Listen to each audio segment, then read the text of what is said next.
সিমরিন লুবাবা বাংলাদেশের উঠতি বয়সী একজন ইনফ্লুয়েন্সার এবং তার বিয়ে নিয়ে বাংলাদেশের মানুষ দুই ভাগে বিভক্ত হয়ে গেছে।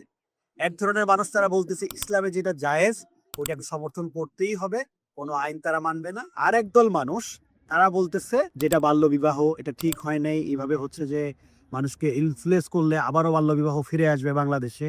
সো এই যে দুইটা ভাগে বিভক্ত হয়ে গেছে, তো যখন এটাতে ইসলামী রীতিনীতির কথা চলে আসছে, ইসলামে জায়েজ এবং ফরজ বিধানের কথা বলা হয়েছে, তখন আমি ভাবলাম যে একটু কথা বলতেই হয় এবং আমি সেই বিষয় নিয়ে বলতেছি। জিবরিল লুবাবার পার্সোনাল লাইফ নিয়ে কথা বলার কোনো ইন্টারেস্ট আমার নাই। সে যখন মানুষকে ইনফ্লুয়েন্স করতেছে, বিশেষ করে অনেকে রিলিজিয়াসলি বিষয়টাকে নিচ্ছে যে আগে বিয়ে করাটা ভালো হয়েছে, আমি এখন কিছু কথা ক্লিয়ার করতে চাই। প্রথমত, ইসলাম ধর্মে বাল্য বিবাহ জায়েজ নাই। তাহলে আপনারা যারা বাল্য বিবাহের পক্ষে তারা কি ভুল নাকি ঠিক? প্রথমত আপনাকে বুঝতে হবে যে যেই বাল্য বিবাহকে আপনি সমর্থন করতেছেন সেটা ইসলাম সমর্থন করে কিনা। আপনি জানেন যে কম বয়সে বিয়ে দেওয়ার একটা তাগিদ দেওয়া হয়েছে, এরকম শুনে আসছে, কিন্তু আসলে বিষয়টা কি? আসলে বিষয়টা হচ্ছে ইসলাম ধর্মে বাল্য বিবাহ নাই।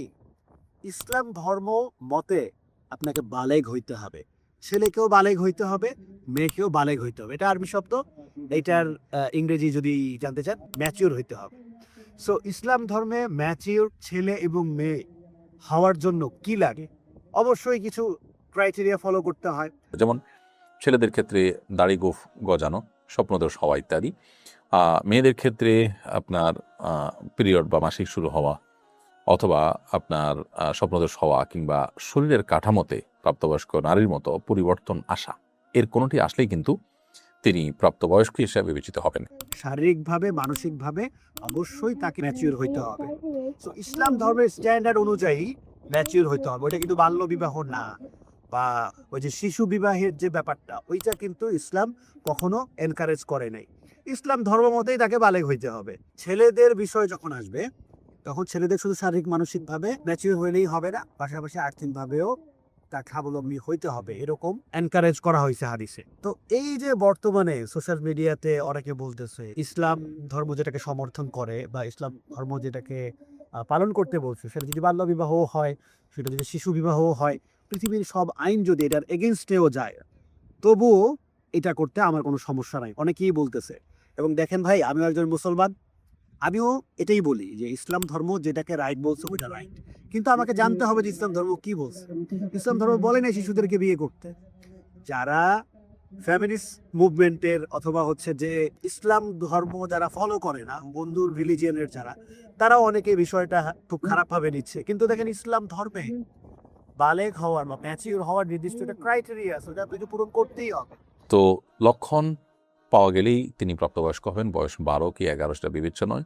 লক্ষণ যদি পাওয়া না যায়, তাহলে সর্বশেষ সীমানা হলো 15 বছর। সো ইসলাম ধর্মে বাল্য বিবাহ যে জায়েজ করছে বা ফরজ করছে বা এটাকে এনকারেজ করছে, এরকম ভাবার কোনো সুযোগ আসলে নাই।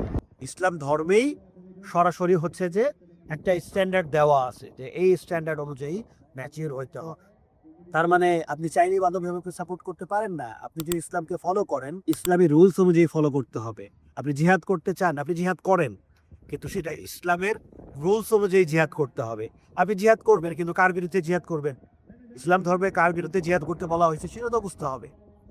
আপনি জিহাদ করতে রাজি আছেন, কিন্তু কার বিরুদ্ধে জিহাদ করবেন? মানুষ খুন করা কিন্তু জিহাদ না।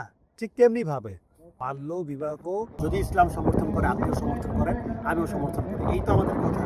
কিন্তু বাল্য বিবাহটাই আসলে ইসলাম সমর্থন করে না। ইসলামে ক্রাইটেরিয়া আছে, ওই ক্রাইটেরিয়া মেনটেন করেই ছেলে এবং মেয়ে দুজনকে হচ্ছে যে বালেগ হইতে হবে।